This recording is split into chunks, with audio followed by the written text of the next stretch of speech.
પાઠ 11 વાડીમાં જ આગળ ભણવાનો છે, બરાબર. ભાગ 2.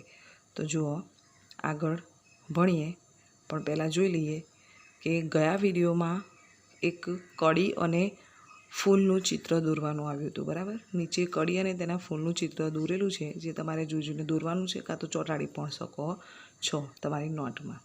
હવે આપણે આગળ ભણીશું.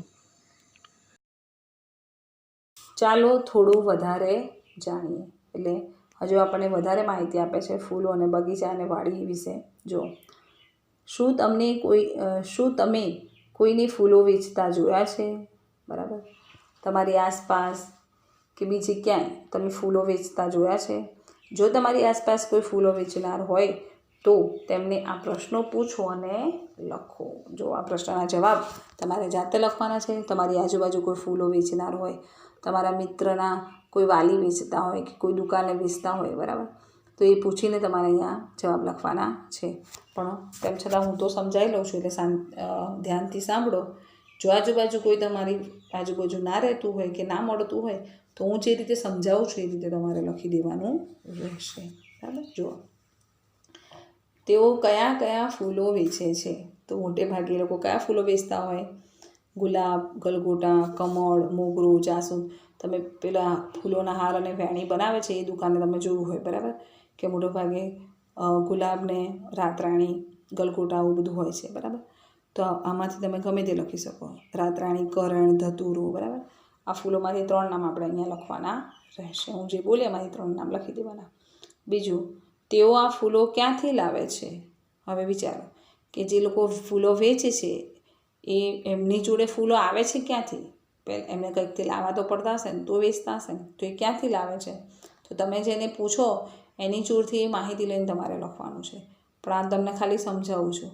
તો જો, એ લોકો ફૂલો મોટે ભાગે બગીચામાંથી કે ફૂલોના બજારમાંથી, ફૂલનું બહુ મોટું બજાર પણ હોય, બરાબર, મોટા વેપારીઓ જોડથી નાના વેપારીઓ લાવે કરિયાણું. એ રીતે ફૂલોમાં પણ એવું હોય કે મોટા વેપારીઓ જોડેથી એ લોકો ફૂલો લાવતા હોય અને બજારમાં વેચતા હોય. આ સિવાય બગીચામાંથી પણ એ લોકો ફૂલો લાવતા હોય અને વેચતા હોય. આગળ જુઓ, લોકો ફૂલો શા માટે ખરીદે છે?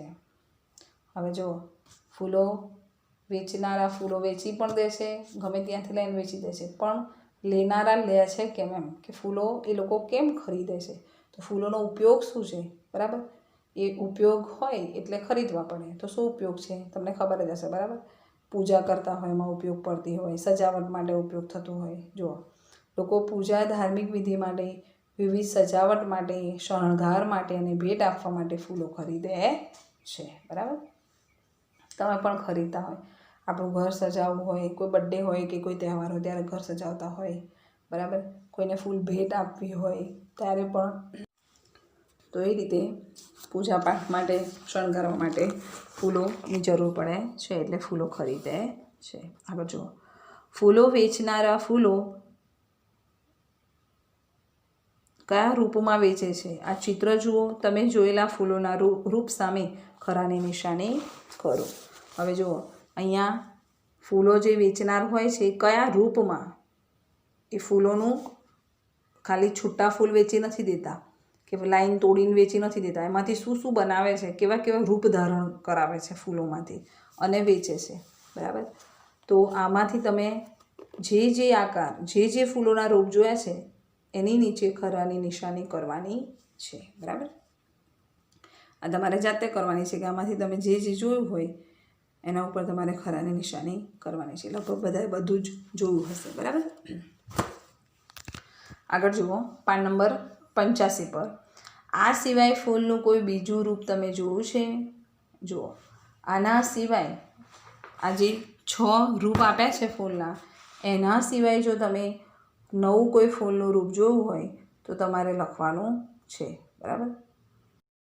ફૂલોનો હાર જોયો હોય કે પછી પેલું પુષ્પગુચ્છ હોય છે એ જોવું હોય, એ રીતે તમે જે જોવું હોય એ રૂપ અહીંયા તમારે આ જવાબમાં લખવાનું રહેશે.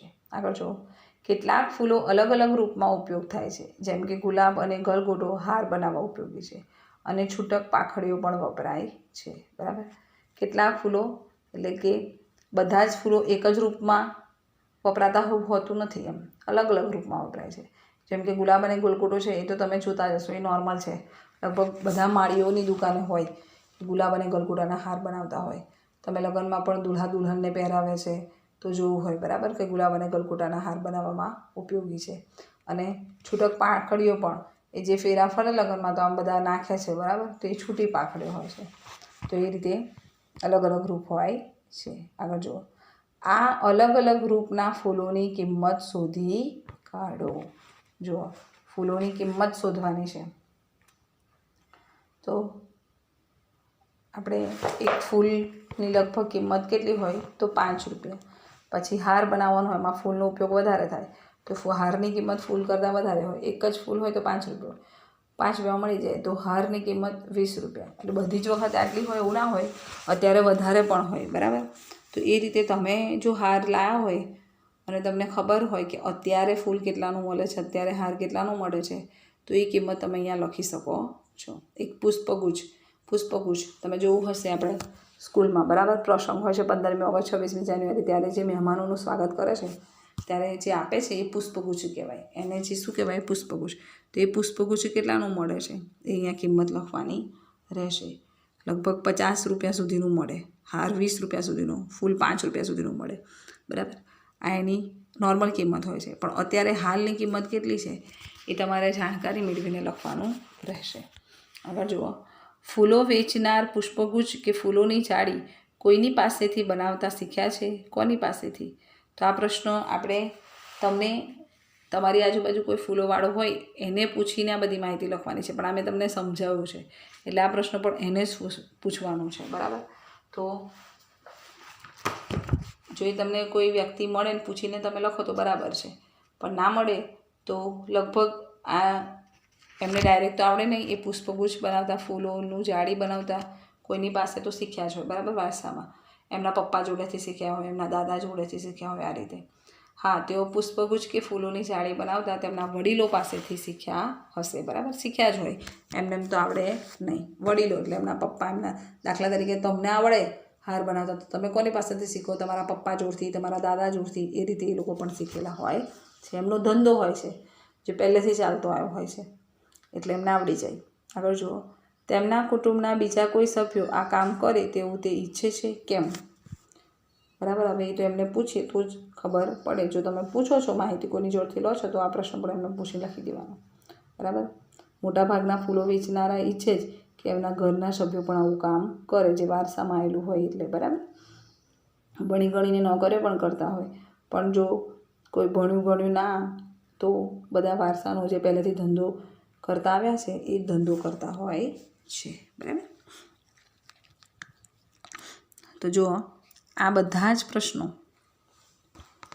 પાન નંબર 84થી પહેલો પ્રશ્ન હતો તેઓ કયા કયા ફૂલો વેચે છે, ત્યાંથી પાન નંબર 85 સુધી છેલ્લો પ્રશ્ન છે તેમના કુટુંબના બીજા કોઈ સભ્યો આ કામ કરે તેવું ઈચ્છે છે. આ બધા જ પ્રશ્નો એ તમારે કોઈ ફૂલોવાળાને વ્યક્તિની પાસેથી જવાબો લખવાના છે. એ ફૂલોવાળો વ્યક્તિ આજુબાજુ રહેતો હોય કે કોઈ પડોશી હોય, કોઈ મિત્રના તમારા વાલી હોય, એમની જોડેથી પૂછીને જવાબો લખવાના છે. જો તમને આવો કોઈ વ્યક્તિ નથી મળતો તો મેં તમને જે સમજાયા છે એ રીતે તમારે જવાબો લખવાના રહેશે, બરાબર. આગળ જુઓ, પાન નંબર 85 પર જ ચાલો પ્રવૃત્તિ કરીએ. હવે આપણે અહીંયા પ્રવૃત્તિ કરવાની છે, પણ આપણા વર્ગખંડની પ્રવૃત્તિ છે જે અત્યારે શક્ય નથી. જુઓ, 4-5 મિત્રોનું એક જૂથ બનાવી પ્રવૃત્તિ કરો. હવે આ વર્ગખંડમાં શક્ય નથી એટલે ઘરે તમે 2-3 જે ભાઈ બહેન હોય એ આ પ્રવૃત્તિ કરી શકો છો. કે પહેલાં એક જૂથ બનાવવાનું છે, પછી વૃક્ષ કે છોડ પરથી પડી ગયેલા ફૂલો વર્ગમાં લાવો. તમારી આજુબાજુ છોડ પરથી કે ઝાડ પરથી ફૂલ પડી ગયા હોય તો એ તમારે ભેગા કરીને ઘરમાં લાવી દેવાના. 2-3 જે તમારી પડોશીનો છોકરો હોય, તમે હોય, તે 3-4 જણે ભેગા થઈને આ પ્રવૃત્તિ ઘરે કરી લેવાની. તો સમય પર પસાર થશે અને મજા પણ આવશે. જો ત્રીજું, આ ફૂલો જૂના સમાચાર પત્ર વચ્ચે એકબીજાને અડે નહીં તે રીતે ફેલાવી દો, બરાબર. સમાચાર પત્ર એટલે જે પેપર આવે છે એના ઉપર એ ફૂલોને બધાને પાથરી દો એમ. હવે સમાચાર પત્રો ઉપર ભાર મૂકો, બરાબર. એની ઉપર વજન મૂકી દેવાનો છે. ત્યાર પછી જુઓ, ફૂલો પાન નંબર 86 પર ફૂલો સુકાઈ ન જાય ત્યાં સુધી દબાવી રાખો, બરાબર. આ પ્રવૃત્તિ આપણે ક્લાસમાં પણ કરી હતી ગઈ સાલ. ઉપર પેપર પર ફૂલો પાથરી દેવાના, એના ઉપર બીજું પેપર મૂકીને વજન મૂકી દેવાનું, બરાબર. ફૂલો સુકાઈ ના જાય ત્યાં સુધી દબાવી રાખવાના, એટલે 2-3 દિવસ રહેવા દેવાના. ત્યારબાદ બધા ફૂલો સાચવીને લઈ લો. સ્ક્રેપ બુક ફૂલ પોથી તૈયાર કરો. ફૂલો જો તૂટી ના જાય તે જોવાનું. આખા જ ફૂલ રહેશે પણ આમ સુકાઈ જશે, પછી તે તમારી નોટમાં તમે ચોંટાડી શકો છો. આ રીતે પ્રવૃત્તિ કરવાની છે. તમે આ સુકાયેલા ફૂલોનો સુંદર કાર્ડ બનાવવા પણ ઉપયોગ કરી શકો છો, બરાબર. બર્થડે કાર્ડ હોય કે તમારા મિત્રોને ગિફ્ટ આપવું હોય, તમને યાદ આવતી હોય મિત્રોને એવો કાર્ડ આપવો હોય, તો એના ઉપર આ સુકાયેલું ફૂલ ચોંટાડો અને અંદર લખો તો બહુ ખૂબ સરસ લાગશે અને તમારો કાર્ડ પણ બની જશે. આ રીતે તમે પ્રવૃત્તિ કરી શકો છો, બરાબર. જો આગળ, રતન તો વાડીમાં આગળ ચાલતી જ જાય છે. જો અત્યારે રતનની વાત આવી પાછી, બરાબર, કે પહેલાં રતનથી પાઠ શરૂઆત થઈ છે. રતનની વાડીની વાત પરથી જ આપણને બધું સમજાવવામાં આવેલું છે. જો રતનને તો ખૂબ મજા પડે છે, એટલે વાડીમાં આગળ ને આગળ ચાલતી જાય છે. ખેતરના એક ખૂણે તેણે થોડાક માણસોને એક ક્યારામાં ઘાસ સાફ કરતા જોયા. તેણે પણ ત્યાં જઈ ઘાસ ખેંચવાનું ચાલુ કર્યું. જુઓ, વાડીમાં આગળ ને આગળ ફરતી જાય છે, ત્યાં એને એકદમ નજર ક્યાં પડે છે કે એક ખૂણામાં થોડાક માણસો ક્યારામાં ઘાસ સાફ કરે છે. એ જોઈને એ પણ ઘાસ સાફ કરવા લાગે છે. તો ઘાસ કેમ સાફ કરવું પડે? જો બહુ જ ઘાસ હોય તો પછી એ છોડ વનસ્પતિ મોટી થતી નથી. આજુબાજુનું ઘાસ તોડવામાં આવે તો પછી એ ઘાસ વનસ્પતિને પાણી મળી રહે, સૂર્યપ્રકાશ મળી રહે, તો એનો વિકાસ થાય છે. જો આગળ શું થયું ખબર છે? તેના નાજુક હાથ ઘાસ ખેંચવાના લીધે લાલ થઈ ગયા. ત્યાં ઘાસ ખેંચતા કેટલાક મૂળ પણ, જુઓ તો ઘાસ ખેંચવાને લીધે લાલ થઈ ગયા અને ઘાસ ખેંચાતા ત્યાં મૂળ પણ ખેંચાઈ આવે છે, બરાબર. એટલે આજુબાજુ જે વનસ્પતિની આગળ, જો તમારી આજુબાજુ તમે છોડ ઉગતા હોય, ખેતર જેવું હોય કે આંગણામાં પણ ઘાસ ઉગી નીકળે છે, બરાબર. ઘાસને ઉગાડવા માટે કોઈ બીજની જરૂર હોતી નથી, તે તેની જાતે જ ઉગી નીકળે છે. આ વરસાદમાં તો ઘણું બધું ઉગી નીકળે છે, બરાબર. ત્યાર પછી એને સાફ કરવા માટે એને આપણે ઉપાડીએ છીએ, બરાબર. તમે પણ ઉપાડી જોજો. તો એ ઘાસ વધારે પડતા ઉપાડશો તો તમારા હાથ લાલ થઈ જશે, બરાબર. અને જોડે જોડે મૂળ પણ આવી જશે. અહીંયા ચિત્રમાં બતાવ્યું છે કે એક છોકરો આ બાજુ ઘાસ ઉપાડી રહ્યો છે, બરાબર. તો એના હાથ આ બાજુ વધારે જોરથી ઉપાડે છે તો એનાથી મૂળ પણ બહાર આવી જાય છે. એટલે મૂળ એટલે એ શું છે? જમીનની અંદર એક વનસ્પતિનો ભાગ છે જે જમીનની અંદર રહે છે, બરાબર. આગળ જુઓ, શું તમે કહી શકો કે બધા જ છોડને મૂળ હોય છે? બરાબર. તો હા, બધા જ છોડને મૂળ હોય છે, બરાબર.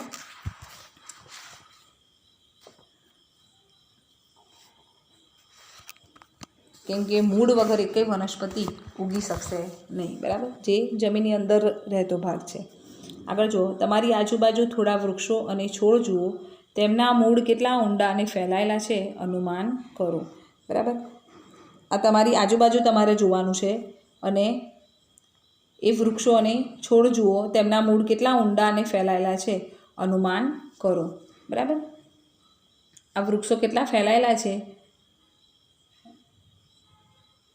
અમુક વનસ્પતિ કાપવામાં આવતી હોય તો પણ તમને ખબર પડી શકે છે કે એ છોડ કેટલા ફેલાયેલા છે, બરાબર. જુઓ આગળ, ત્યાં રતને જોયું રામજીભાઈ મૂળા ખેંચીને બહાર કાઢતા હતા.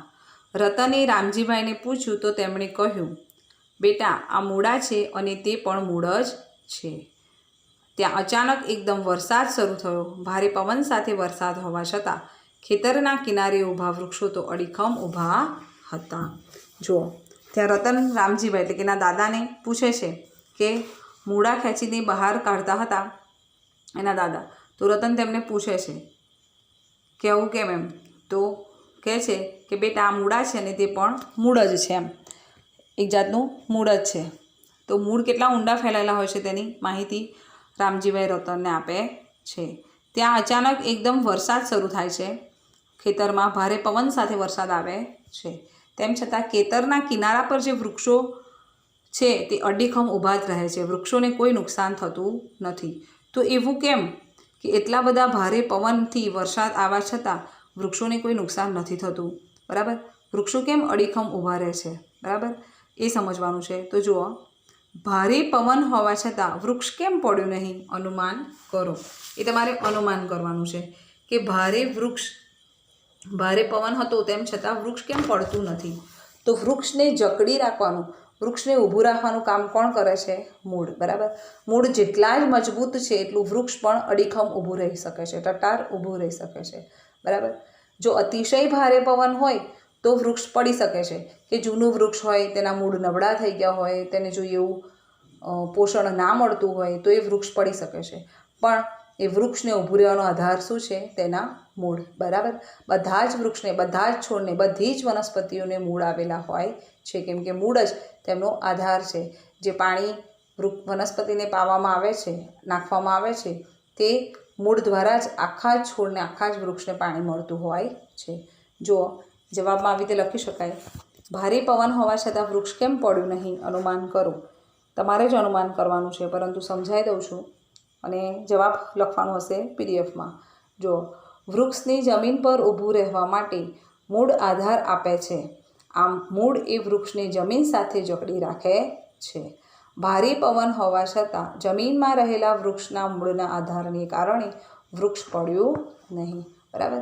મૂળને જમીન સાથે વૃક્ષને જકડી રાખે છે, એટલે પવન હોવા છતાં પણ વૃક્ષ પડતું નથી. બરાબર. જો આગળ ત્યાર પછી છે, ઊંઘતા નાના છોડને પાણી મળતા જ તેના સુકાયેલા પાંદડા ફરી તાજા કેમ બની જતા હશે? જુઓ, નાના છોડ હોય છે, તમે જોયા જ હશે. બરાબર. અમુક સમય પછી તેના પાંદડા સુકાઈ જતા હોય છે, પણ ફરી પાછા જીવંત થાય છે, મતલબ કે તાજા થાય છે. તો એવું કેમ? તો જુઓ, જવાબમાં જુઓ, ઊંઘતા નાના છોડને પાણી મળતા કે પાણી મૂળ દ્વારા છોડના વિવિધ ભાગોમાં પહોંચે છે. આ પાણી સુકાયેલા પાંદડામાં પહોંચતા તે ફરી તાજા બની જાય છે. બરાબર. આખો છોડ સુકાઈ જતો નથી. જો મૂળથી જ તેને ઉખાડી નાખવામાં આવે તો પછી આખો છોડ સુકાઈ જાય છે. પરંતુ છોડ ઉગેલો છે, એના અમુક પાના સુકાયેલા છે, તો ફરી જો એને પાણી નાખવામાં આવે તો મૂળ દ્વારા તે આખા જ પાનામાં, અને જે સુકાયેલા પાના છે તેમાં પણ એ મૂળ દ્વારા પાણી પહોંચશે, એટલે ફરી એ પાના પાછા તાજા થઈ જશે, એમ કે ફરી તાજા બની જાય છે. બરાબર. આગળ જુઓ, પાન નંબર 87 પર, તમારી આસપાસ કયા છોડને નિયમિત પાણી આપવું પડે છે? બરાબર. હવે આ જવાબ તમારે જાતે જ લખવાનો હોય. તમારી આજુબાજુ એવું કયું છોડ છે કે જેને નિયમિત પાણી આપવું પડે છે? જો તમે તેને નિયમિત પાણી ના આપો તો એ છોડ મોટોય ના થાય અને સુકાઈ જશે. એટલે નિયમિત પાણી આપવું પડે તેવા છોડ તમારી આસપાસ કયા છે? એમ તો જો હું તમને ખાલી સમજાવી દઉં છું. બાકી આ જવાબ તમારી આજુબાજુ જે છોડ હોય અને તમે પાણી નિયમિત નાખતા હોય એના નામ લખવાના રહેશે.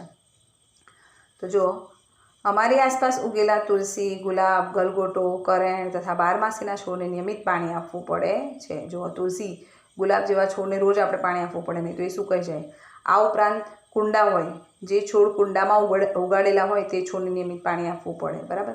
આપણે સુશોભન માટે આપણા ઘરની આગળ આંગણામાં અને સીડીઓ પર પણ કુંડામાં નાના નાના છોડ રોપીને મૂકતા હોય છે, તો એમાં પણ પાણી આપવું પડે. ખેતરમાં વાવેલા પાકના છોડને પણ નિયમિત પાણી આપવું પડે છે. બરાબર. ખેતરમાં તો આપવું જ પડે, તો જ અનાજ થાય, શાકભાજી, ફળ બધું થાય. બરાબર. નહીં તો આપણને ખોરાક પણ મળી રહે નહીં. આગળ જુઓ, રતનને પણ ખબર પડી કે તેના ઘરની આગળ ઉગેલા મોટા લીમડાને તેણે ઘણા સમયથી પાણી નથી આપ્યું. તેણે વિચાર્યું, તો તે લીમડો ક્યાંથી પાણી મેળવતો હશે? જુઓ, રતનને રામજીભાઈ બધું સમજાવે છે કે વનસ્પતિ પાણી દ્વારા જ મોટી થાય છે, મૂળ દ્વારા તેને પાણી આખા વૃક્ષમાં પહોંચે છે, આખી વનસ્પતિમાં પહોંચે છે, એટલે ટકી રહે છે. રતનને આ બધી ખબર પડે છે. પછી એ વિચારે છે કે એના ઘરની આગળ પણ એક લીમડો છે, તો તેણે તો ઘણા સમય સુધી પાણી નથી આપ્યું. તો તેણે વિચાર્યું કે એ લીમડાને કોણ પાણી આપતું હશે? એમ તો એ લીમડો તો હજુ સુધી છે, એમ કે સુકાયો નથી, તો એને કોણ પાણી આપતું હશે? બરાબર. આપણે નિયમિત પાણી નથી નાખતા તો એ પાણી ક્યાંથી મળતું હોય? તો જુઓ, અમુક વૃક્ષો, મોટા મોટા જે વૃક્ષો છે એને નિયમિત પાણીની જરૂર નથી પડતી. નાના નાના છોડ છે, આગળ આપણે જોયું તુલસી, ગુલાબ, બરાબર, કુંડામાં ઉગેલે આવા બધા છોડને રોજ પાણીની જરૂર પડતી હોય છે. પણ મોટા જેના થડ જાડા છે, જે જૂના છે, મોટા વૃક્ષો છે, તેને રોજ પાણીની જરૂર પડતી નથી. આ વૃક્ષોના મૂળ કેવા છે? ઊંડે સુધી જમીનમાં ફેલાયેલા હોય છે, બરાબર. જેને વરસાદવાળી જે પાણી મળે છે તે પાણી તેમાં ખાસા સમય સુધી ટકી રહે છે. તેને રોજ પાણીની જરૂર પડતી નથી, કારણ કે તેના મૂળ ખૂબ જ મોટા હોય છે અને જમીન સાથે ખૂબ જ ફેલાયેલા હોય છે. એટલે જમીનમાંથી પણ આપણે જે બોર કૂવાનું જે પાણી હોય છે આપણને જમીનમાંથી મળે છે. એ રીતે જમીનમાં જે પાણી હોય છે એ મૂળ પણ જમીનમાંથી ખેંચી લાવે છે અને આખા ઝાડને પૂરું પાડે છે, બરાબર. તેથી લીમડા, વડ, આંબા આવા મોટા મોટા વૃક્ષોને નિયમિત પાણીની જરૂર પડતી નથી. જુઓ, એટલે રતનના આંગણામાં જે લીમડો છે તેને પણ નિયમિત પાણીની જરૂર નથી પડતી. એટલે તેમ પાણી ન આપવા છતાં પણ સારી રીતે ઊભો રહ્યો છે.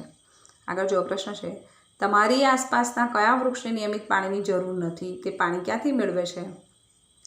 આ જવાબ પણ તમારે જાતે લખવાનું છે, બરાબર. આગળ કયા છોડને નિયમિત પાણી આપવું પડે છે એવો પ્રશ્ન હતો. હવે કયા વૃક્ષને નિયમિત પાણીની જરૂર પડતી નથી? એટલે જુઓ, છોડને તો નિયમિત પાણીની જરૂર પડે જ છે. નિયમિત પાણી કોને જરૂર નથી પડતી? વૃક્ષ, કારણ કે એના મૂળ ઊંડે સુધી પથરાયેલા હોય છે તેથી. તો જો જવાબમાં તમે લખી શકો કે તમારી આજુબાજુ લીમડો હોય, પીપળો હોય, તો એવા વૃક્ષોને પાણીની જરૂર નથી, કારણ કે મોટા વૃક્ષો તેમના ઊંડા મૂળ દ્વારા જમીનમાંથી પાણી મેળવે છે, બરાબર. ક્યાંથી પાણી મેળવે છે? જમીનમાંથી. જમીનમાં પાણી હોય છે તો બધાને ખબર હશે, બરાબર. ત્યારે બોર કૂવા દ્વારા આપણે પાણી પીએ છીએ. ઘણી બધી જગ્યાએ બોર કૂવાની સુવિધા હોય છે. તો એ પાણી ક્યાંથી આવે છે? જમીનમાંથી, જેનો આપણે ઉપયોગ કરીએ છીએ. આગળ જુઓ, નીચે આપેલા શાકભાજીના ચિત્રો જુઓ અને તેમાંના કયા મૂળ છે તે શોધો. જુઓ, બધા શાકભાજીના ચિત્રો છે. શાકભાજીને તમે સારી રીતે જ ઓળખો છો.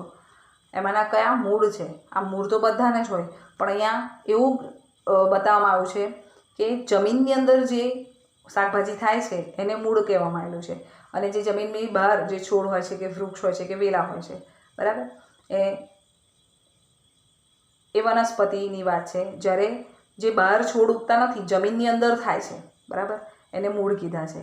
જેમ કે તમને ખબર હોય બટાકા, ડુંગળી, બીટ, મગફળી, બરાબર, આવું બધું શેમાં થાય છે? જમીનની અંદર. એવી રીતે આ શાકભાજીમાં મૂળ કયા છે એ અહીંયા આપણે ઓળખવાનું છે. તો જો પહેલાં છે રીંગણ. તો રીંગણનો નાનો છોડ હોય છે, તમે જોયો હશે, બરાબર. ત્યાર પછી છે ગાજર. તો ગાજર એ જમીનની અંદર થાય છે, બરાબર, બહાર ઉગતું નથી, એટલે એ શું કહેવાય? મૂળ છે. ગાજર એ શું છે? મૂળ છે.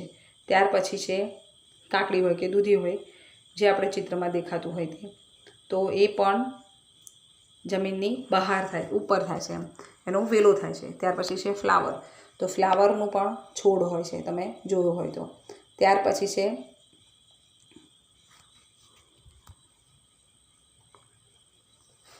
ઓળખાતું નથી,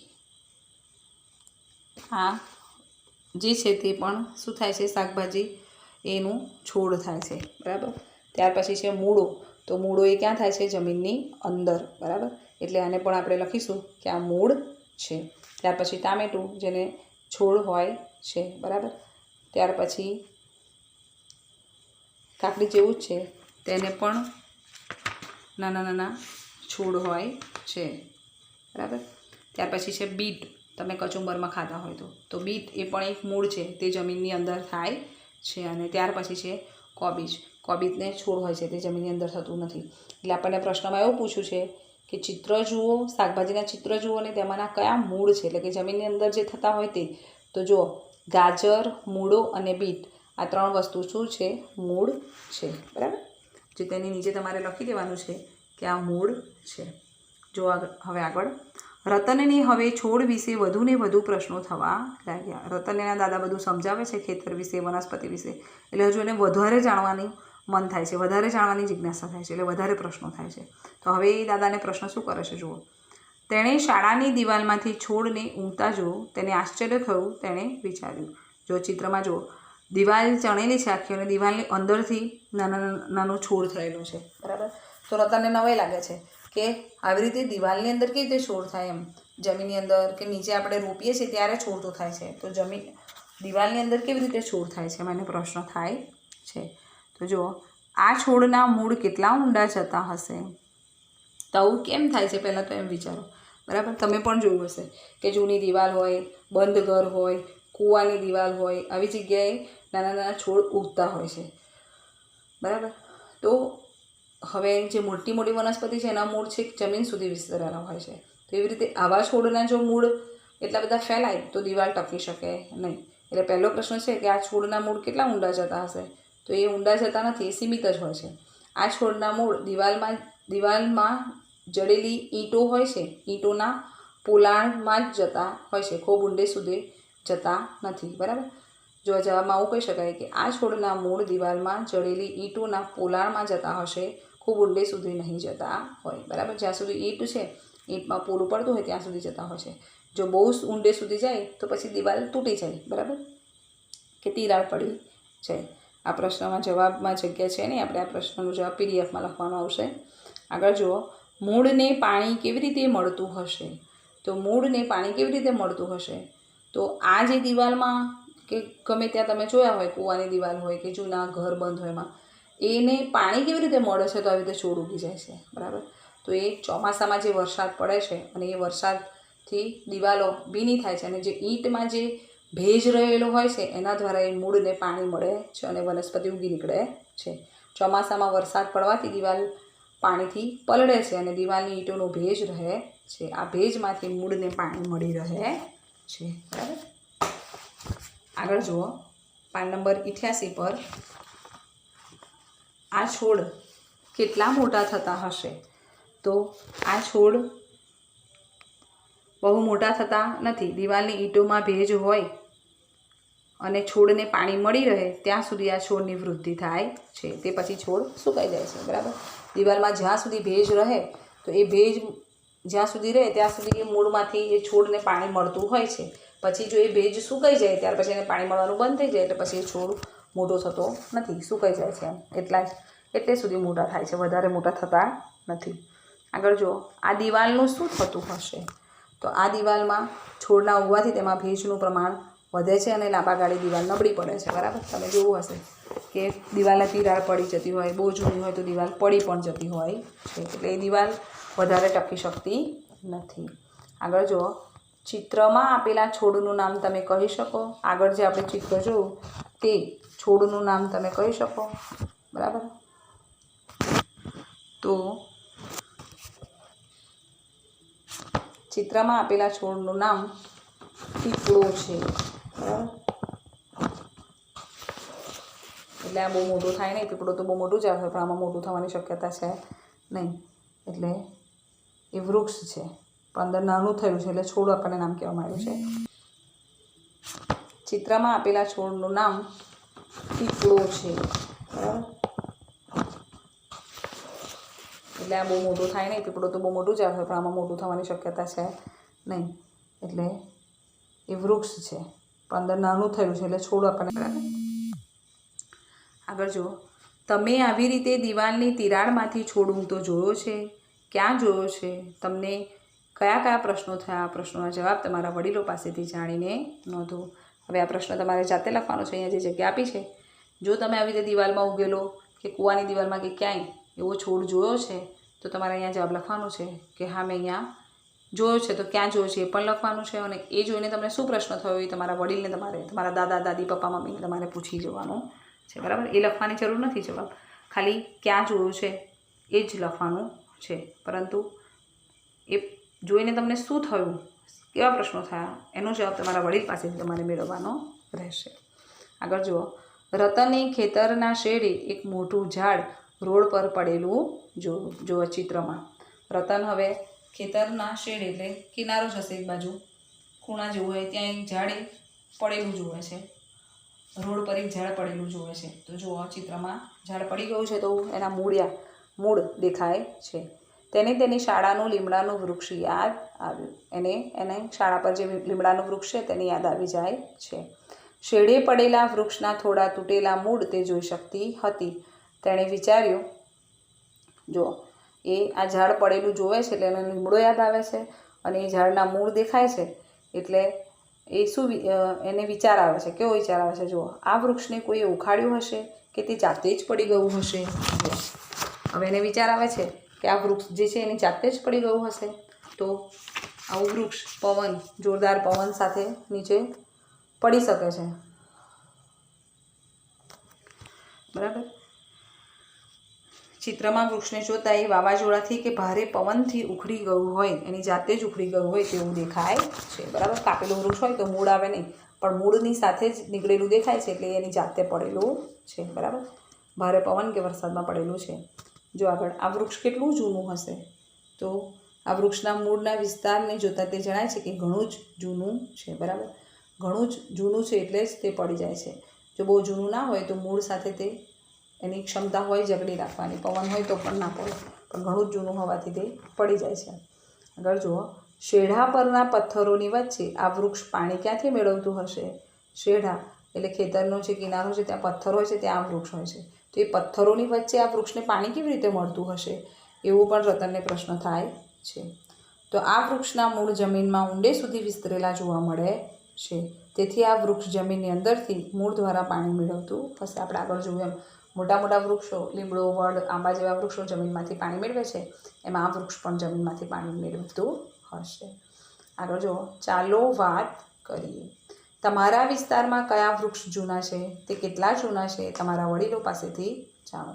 હવે આ બધા પ્રશ્નો તમારે તમારી જાતે લખવાનો તો નથી, પણ તમારી વડીલ પાસેથી એની માહિતી મેળવવાની છે કે તમારી આજુબાજુ તમારા વિસ્તારમાં કેટલા વૃક્ષ જૂના છે અને કેટલા જૂના છે. આગળ જુઓ, આ વૃક્ષ પર રહેતા પ્રાણીઓના નામ લખો. તમારી આજુબાજુ તમે તમારા વડીલને પૂછ્યું કે કેટલા વૃક્ષો છે અને કેટલા જૂના છે, તો એ વૃક્ષ પર કેવા પ્રાણીઓ રહે છે? તો મોટે ભાગે વૃક્ષ પર ખિસકોલી, વાંદરા, ઘુવડ, કાગડો, પોપટ, સમડી, ચામાચીડાઓ બધું રહેતું હોય તો એ નામ તમારે અહીંયા લખી દેવાના રહેશે. બરાબર, તમારે આસપાસ જે વૃક્ષો છે તેના પર રહેતા પ્રાણીઓના નામ લખવાના રહેશે. આગળ જુઓ, તમે કોઈ મોટા વૃક્ષની નીચે પડેલું જોયું છે? તમે તે જોયું ત્યારે શું વિચાર્યું? બરાબર, આપણે વર્ગખંડમાં હોત તો આવા બધા પ્રશ્ન આપણે બધાને પૂછત એટલે આપણને બધાની માહિતી જાણવા મળે, પણ એ અત્યારે શક્ય નથી. પણ તમે તમારા ઘરમાં એકબીજા સાથે વાત કરી શકો છો કે મને આ વૃક્ષમાં પડેલું જોયું તો મને આ વિચાર આવ્યો હતો. આગળ જુઓ, પાન નંબર 89 પર વિચિત્ર મૂળ. વિચિત્ર મૂળ કેમ કીધું છે? કોઈ ચિત્રમાં જુઓ, આ કયા વૃક્ષનું ચિત્ર છે એ તમને જોઈને ખબર પડી જાય. બરાબર, તમે જોયું પણ હશે. તો આ વૃક્ષ છે વડનું. બરાબર, વડને બહુ સૌથી વધારે આ વૃક્ષ એવું છે કે જેને મૂળ વધારે હોય, જમીનની અંદર પણ હોય, એટલા મોટા મોટા હોય અને બહાર પણ દેખાય. બરાબર, તો પહેલાંના જમાનામાં અને અત્યારે પણ ગામડામાં એ જે વેલા છે, આ દેખાઈ રહેલા વેલા, એ પકડીને નાના નાના છોકરાઓ ઝૂલા ખાતા હોય છે. જે વડના મૂળ જ છે, પણ એને શું કહેવાય? વડની વડવાઈઓ. શું કહેવાય? વડવાઈઓ. તો એ વડવાઈઓને પકડીને છોકરાઓ ઝૂલા પણ ખાતા હોય છે. તમે પણ ખાતા હશે. જો આગળ, તમે વડના વૃક્ષ પર હિંચકા ખાધા છે? જો આ પ્રશ્ન તમને પૂછ્યો છે. તમે આમાંથી હશે ઘણા બધા લોકોએ વૃક્ષના વેલા પર હિંચકા ખાધા હશે. આગળ જુઓ, હિંચકા ખાવા તમે શું પકડ્યું? તો એ જે હિંચકા ખાવા પકડીએ છીએ એ શું છે? વૃક્ષનું મૂળ જ છે. બરાબર, જેને શું કહેવાય? વડવાઈઓ. એટલે વડવાઈ પકડી હતી. આગળ જુઓ, લટકેલી ડાળીઓ કોના જેવી દેખાય છે? તો લટકેલી ડાળીઓ ઝાડ ઉપર દોરીઓ બાંધી હોય, લટકાવી હોય એવી દેખાય છે. જો એ જે વડવાઈઓ છે, મૂળ છે વડના, વડવાઈઓ, એ આપણને જાણે દોરી લટકાવી હોય તેવું દેખાઈ રહેલું હોય છે. તમે રિયલમાં પ્રત્યક્ષમાં વડ જુઓ તો પણ એ વડવાઈઓ આપણને એવું જ લાગે કે દોરા લટકતા હોય એવું દેખાય છે. આગળ જુઓ, તે વડના મૂળ છે તેને વડવાઈ કહે છે. જુઓ, આ પ્રશ્ન પૂછાઈ શકે છે કે વડના મૂળને શું કહેવાય? તો વડના મૂળને વડવાઈ કહેવાય. આગળ જુઓ, તે ડાળીઓમાંથી ઉગી છેક જમીન સુધી ઉતરે છે. જુઓ, એ ઉપરથી ઝાડની ઉપર દેખાય છે, એ લટકતું છેક નીચે જમીન સુધી પણ આવે છે. બરાબર, એટલા લાંબા એના મૂળ હોય છે. આગળ જુઓ, ભરૂચ જિલ્લામાં આવેલા કબીરવડ તો ખૂબ જ મોટો છે. તેને વડવાઈઓ હવે થાંભલા જેવી બની વડને મજબૂત આધાર આપે છે. કબીરવડ તમે સાંભળ્યું હશે, જે ભરૂચ જિલ્લામાં આવેલું છે. બરાબર, એ કબીરવડ વૃક્ષ એટલું જૂનું છે કે આ જે હિંચકા ખાય છે એ વડવાઈઓ નીચે જમીન પર આવી ગઈ છે, જમીન પર પથરે છે અને જે થડ આવે મજબૂત એના જેટલી જાડી એ વડવાઈઓ થઈ ગયેલી છે અને આખા વૃક્ષને ટેકો આપીને ઊભા રાખેલું છે. 100 વર્ષ ઉપર એ વૃક્ષ જૂનું થયેલું છે. તમે પ્રવાસમાં કે ઘરેથી ફરવા ગયા હોય તો તમે એ વડ જોયું પણ હશે, કબીરવડ. બરાબર, જુઓ, આ વાતે યાદ રાખજો કે વડને બીજા વૃક્ષોની જેમ જમીનની અંદર પણ મૂળ હોય છે. તો આપણે પહેલાં જ કહી દીધું કે બધા વૃક્ષોની જમીનની અંદર મૂળ હોય છે, એમ વડને પણ હોય છે. એવું નહીં કે વડને બહાર વળવાયો દેખાય છે એટલે જમીનની અંદર મૂળ નહીં હોય, પણ જમીનની અંદર પણ મૂળ હોય છે. બરાબર. આગળ જુઓ, તમે વડ સિવાય કોઈ વૃક્ષની ડાળીઓમાંથી મૂળ ઉગતા જોયા છે? બરાબર. વડ સિવાય કોઈ એવું વૃક્ષ છે કે જેને તમે ડાળીઓમાંથી મૂળ ઉગતા જોયા હોય? તો લગભગ નથી હોતું. બરાબર, નથી જોવામાં આવતું. તો તમે લખી શકો કે ના, નથી જોયું. બરાબર. આગળ જુઓ, ચાલો પ્રવૃત્તિ કરીએ. આ પ્રવૃત્તિ કરવાની છે જે આપણે વર્ગખંડમાં હોય તો આપણે કરો, પણ ખાલી અત્યારે સમજી લઈએ, તમારે વિચારી લેવાનું છે. તમારે કરવી હોય તો ઘરે કરી શકો છો. જુઓ, 3-4 મિત્રો જૂથમાં ભેગા થાઓ. અહીં આપેલી યાદી પૈકી કોણ શું શું લાવશે તે કહો. આપણે વર્ગખંડમાં હોત તો આ બધી જ વસ્તુ મગ, ઘઉં, બાજરી, રાઈ, ચણા અથવા રાજમાના દાણા એવી રીતે બધા જોડે થોડું થોડું બધું મંગાવીને આ પ્રવૃત્તિ કરવામાં આવત. એટલે આ બીજ સાથે કામ કરવાનું છે. થોડા બીજ આખી રાત પાણી ભરેલા વાટકામાં ડુબાડેલા રાખો. બરાબર. એ બીજને પલાળી દેવાના છે. જેમ શાક બનાવવાનું હોય ત્યારે મગ પલાળવામાં આવે છે, એમાં બધા બીજને પહેલાં 1 દિવસ પલાળવાના છે. પછી પલળી જાય એટલે બીજે દિવસે પીંજેલા રૂને લઈ ભીનું કરો. રૂ લેવાનું છે ને ભીનું કરી દેવાનું છે. તે પ્યાલાના મોં પર મૂકો. એટલે જે વાટકો તમે લીધો હોય એના ઉપર અંદર મૂકી દેવાનું, અને એ પ્યાલા એ રૂની ઉપર એ બિયા ગોઠવી દેવાના છે, બિયા મૂકી દેવાના છે. તેના મોં પર રબર બેટ અથવા દોરીની મદદથી કસીને બાંધી લો. ના બાંધીએ તો પણ ચાલે, એમને રૂ મૂકી દઈએ તો પણ ચાલે. ડુબાડેલા બીજ પાણીમાંથી કાઢી અને રૂ પર મૂકો. બરાબર. તમારે ધ્યાન રાખવાનું કે રૂ સુકાઈ જાય નહીં. હવે પછીના 10 કે 12 દિવસમાં થતા બદલાવનું અવલોકન કરો. તમે જોયું કે બીજમાંથી અંકુર બહાર આવી ગયા. ચોથા અને 8મા દિવસે અંકુરિત થયેલા બીજ કેવા લાગતા હતા તેના ચિત્રો દોરો. જુઓ, આ પ્રવૃત્તિ છે આપણા ક્લાસમાં ગઈ સાલ કરી હતી. અત્યારે આવવાનું થાય તો આપણે કરી શકત. બરાબર. ઘઉં, બાજરી, રાઈ, ચણાના બિયા 1 દિવસ 1 રાત પલાળવાના છે. બીજે દિવસ રૂ ભીનું કરી પ્યાલામાં મૂકી એ રૂ પર બધા બિયા મૂકવાના છે. પછી એ રૂ પર રોજ પાણી છાંટવાનું હોય છે, રૂને સુકાવા દેવાનું નહીં. 10 કે 12 દિવસ થશે ત્યારે એમાંથી અંકુર ફૂટી નીકળશે. તમારે અવલોકન કરવાનું છે કે 4 દિવસે શું થયું, 8મા દિવસે કેવું દેખાય છે, 12મા દિવસે કેવું દેખાય છે. ત્યાર પછી આ 2 જે ખાના આપ્યા છે એમાં એ ચિત્રો દોરવાના હોય છે. 4 દિવસનું ચિત્ર અને 8 દિવસનું ચિત્ર, એવી રીતે ચિત્ર દોરવાના હોય છે. બરાબર. જુઓ, આવું ચિત્ર દેખાય. 4 દિવસનું આવું દેખાય અને 8 દિવસનું આવું દેખાય. જો આગળ, તમારી નોટબુકમાં લખો. તો આ પ્રશ્ન આપણે સમજી લઈએ ખાલી કે આવું હોઈ શકે છે. આપણે પ્રત્યક્ષ પ્રવૃત્તિ કરી નથી, પણ તમે ઘરે બેઠા કરીને જવાબ લખી શકો છો. બરાબર. જુઓ, તમારી નોટબુકમાં લખો. બીજને ડુબાડ્યા પછી તેમાં શું બદલાવ આવ્યો તેનું તમે અવલોકન કર્યું. તેને સૂકા બીજ સાથે સરખાવો અને લખો. બરાબર. એકદમ સૂકું બીજ લો અને ડુબાડ્યા પછી તેમાં શું બદલાવ આવ્યો તે જુઓ. એનું અવલોકન તમે કરી શકો છો. જો રૂ સૂકું થઈ જાય તો શું થશે? તો જો રૂ સૂકું થઈ જાય તો બીજને પાણી મળશે નહીં, એટલે પછી બીજ છોડ સુકાઈ જશે. મૂળ કઈ દિશામાં ઉગે છે અને પ્રકાંડ? તો મૂળ હંમેશા નીચેની દિશામાં અને પ્રકાંડ ઉપરની દિશામાં ઉગે છે. બરાબર. મૂળ એ નીચે ફેલાતા જાય છે, જ્યારે પ્રકાંડ એટલે કે જે થડ હોય છે એ ઉપર બાજુ ઉગે છે, તેથી જે મોટું થાય છે. બરાબર. આગળ જુઓ, રૂના ટુકડામાં છોડ કેટલો ઉગે છે? તો રૂના ટુકડામાં છોડ અંકુરિત થાય છે, ખાલી એનું અંકુર ફૂટે છે, પરંતુ તે વધારે મોટો થઈ શકતો નથી. બરાબર. એના વૃક્ષને કે વનસ્પતિની છોડને મોટો થવા માટે જગ્યા વધારે જોઈએ. બરાબર. ખાલી પ્યાલામાં રૂ એ તો પ્રવૃત્તિ છે, એમાં એ મોટો થઈ શકતો નથી. રિયલમાં પણ એવું થાય છે, એમાં પણ એ પ્રવૃત્તિ દ્વારા સમજણ આપવામાં આવેલી છે. બધા બીજમાંથી નાના છોડ બહાર આવ્યા. બધા જ બીજ, આપણે જેટલા બીજ નાખીએ છીએ એ બધા જ બીજમાંથી છોડ બહાર આવે છે? તો ના, બધા બીજમાંથી નાના છોડ અંકુરિત થઈ બહાર ન આવે. કેમ? કે અમુકને પાણી મળે, અમુકને ના મળે, અમુકને જગ્યા મળે, બધા બીજ સરખા ના હોય. બરાબર. એવું બની શકે છે. આગળ જુઓ, મૂળનો રંગ કેવો છે? તો મૂળનો રંગ સફેદ જ હશે. આગળ જુઓ, તમે મૂળ ઉપર કોઈ રેસા જોયા? બરાબર. તો જેમ મૂળ ફેલાશે ઉપર રેસા જોવા મળશે. બરાબર. ઝીણા તંતુ જેવા રેસા જોવા મળે છે. આગળ જુઓ, રૂમાંથી નાનો છોડ ખેંચીને કાઢવા પ્રયત્ન કરો. તમે તેમને ખેંચીને કાઢવા સક્ષમ છો કેમ? બરાબર. રૂમાંથી જે છોડ છે એને ખેંચી નાખવાનો છે, તો ખેંચાય છે તમારાથી એ આપણે જોવાનું છે. બરાબર. જો તમે પ્રવૃત્તિ કરો તો આ જાતે તમે અવલોકન કરી શકો છો. જો નાના છોડને ખેંચીને આપણે કાઢવાનો પ્રયત્ન કરીશું તો એ છોડ રૂમાંથી છૂટો જો નહીં પડે, જો જકડી જ ગયો હશે તો 12 દિવસ જેવું થયું હશે તો રૂની સાથે શું થયું હશે? ચોંટી ગયો હશે. અને વધારે આપણે ઉખાડીશું જ તો પછી એ તૂટી પણ જશે, પણ એ રૂ સાથે જોઈન થઈ જશે. એમ આગળ જુઓ. તમે જોયું રૂને મૂળ કેવી રીતે જકડી રાખે છે? તમે વિચારો, મૂળ જમીનને પણ આ જ રીતે જકડી રાખે છે. બરાબર. તમારા મિત્રએ ઉગાડેલા છોડને પણ જુઓ. આપણે મિત્રએ ઉગેલો છોડ જોવા નહીં મળે, પણ આપણને આ પ્રવૃત્તિ દ્વારા સમજાવું છે કે મૂળ એ રૂ સાથે ચોંટી જાય છે. બરાબર. એવી રીતે જેમ મૂળ રૂને છોડતું નથી, એવી રીતે વનસ્પતિનું મૂળ પણ જમીન સાથે જકડેલું હોય છે. આગળ જુઓ. પાન નંબર 91 પર શું ઉગ્યું? આરીફા અને રૂપાલીએ ઉપરની પ્રવૃત્તિ કરી. આ જે પ્રવૃત્તિ બીજની પ્રવૃત્તિ હતી એ આરીફા અને રૂપાલી નામની છોકરીઓ કરે છે. તેમણે ધરું ઉગેલું જોયું. જ્યારે પૂછવામાં આવ્યું તેમણે શું ઉગાડ્યું છે, ઉગેલી વસ્તુ વિશે તેમની પાસે અલગ જ યુક્તિ હતી.